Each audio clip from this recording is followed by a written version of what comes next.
नमस्कार दोस्तों, स्वागत है आपका हमारे YouTube चैनल पर, जिस पर हम आपको बताते हैं कि किस तरह वशीकरण किया जाए।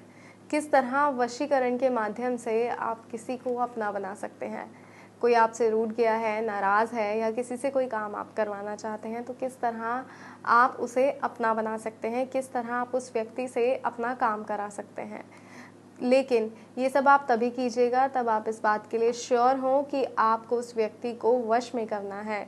तभी आप इस वशीकरण विधि का या किसी भी वशीकरण विधि का प्रयोग कीजिएगा, क्योंकि कई वशीकरण विधि ऐसे होती हैं जो बहुत ही प्रचंड होती हैं। जैसे जो विधि मैं आपको बताने जा रही हूँ, ये एक प्रचंड वशीकरण विधि है, जिसका प्रयोग अगर आपने गलत मंशा से किया तो ये आगे चल के आपको बहुत कुछ भुगतना भी पड़ सकता है।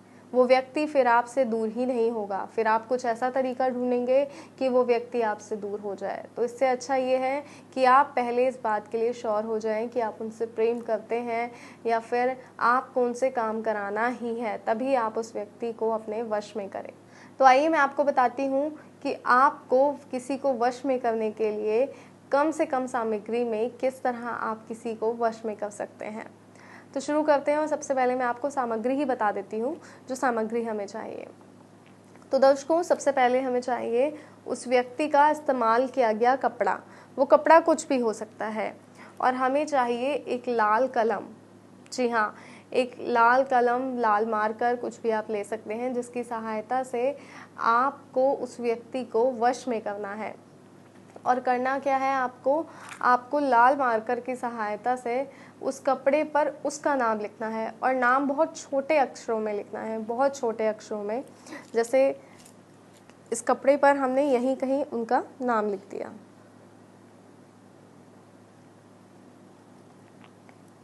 इस तरह हमने नाम लिख दिया और इसको अंदर की तरफ दबाकर फोल्ड कर दिया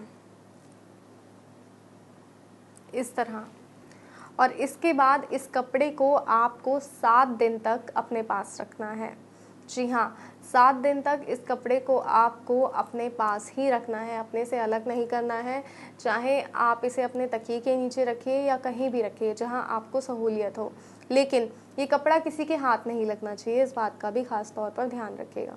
और जिस वक्त आप इस पर नाम लिख रहे हो, उस वक्त उस व्यक्ति का ध्यान कीजिए जिसे आप वश में करना चाहते हैं। जी हाँ, और उसके बाद 7 दिन बाद इस कपड़े को बाहर कहीं ले जाकर आपको जला देना है। इसकी राख को आपको अपने पैरों से कुचलना है, अपने पैरों से मसल देना है। जैसे ही आप इसकी राख को, इस कपड़े की राख को, जले हुए कपड़े की राख को आप अपने पैरों से मसलेंगे, वो व्यक्ति पूरी तरह आपके वश में हो जाएगा। जी हाँ, ये एक सरल और सटीक तरीका है किसी व्यक्ति को पूरी तरह अपने वश में करने का।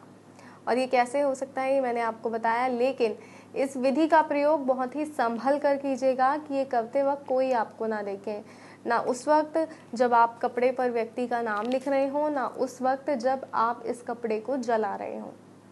जी हाँ, दोनों ही चीज़ों में आपको ध्यान रखना है कि आपके आसपास कोई ना हो। अपने घर से बाहर जाकर आपको इस कपड़े को जलाना है और इसकी राख को अपने पैरों से मसल देना है। जैसे ही आप इसकी राख पैरों से मसलेंगे, वहाँ वो व्यक्ति आपकी ओर खिंचा चला आएगा। वो सिर्फ़ और सिर्फ आपका हो जाएगा, चाहेगा आपके साथ समय व्यतीत करना, आपकी बातें सुनेगा। फिर आप उससे कोई काम करवाना चाहते हैं, आप चाहते हैं कि आपके लिए वो कोई कार्य करे, जो आप कार्य उसे बोलेंगे वो कार्य वो ही करेगा। ऐसा ही होगा, लेकिन ये तभी होगा जब इसे आप सही तरीके से करेंगे और सही तरीके से इस विधि को अपनाएंगे। तो कोई और समस्या है, कोई जानकारी है जो आप चाहते हैं, तो स्क्रीन पे जो नंबर दिखाया जा रहा है उस नंबर पे कॉल करें, जानकारी लें। कोई ऐसी समस्या जिसका समाधान नहीं हो रहा है, या कोई वशीकरण जिसे कर कर कर आप थक गए हैं लेकिन आपका वशीकरण सार्थक नहीं होता, तो ऐसा क्यों होता है वो आपको बताया जाएगा। आप फ़ोन कीजिए, जानकारी लीजिए, अपनी समस्या का समाधान लीजिए और अपने आप को खुशहाल रखिए, क्योंकि जब हमारे अपने हमसे रूठ जाते हैं तो हमारा जो जीवन है वो बहुत ही दुखद हो जाता है। तो इस दुखद जीवन से बाहर आइए, अपने आप को खुशहाल रखिए, फ़ोन कीजिए और अपनी समस्या का समाधान कीजिए। फिलहाल दीजिए इजाज़त, फिर हाजिर होंगे एक और नए तरीके के साथ। जय माता दी।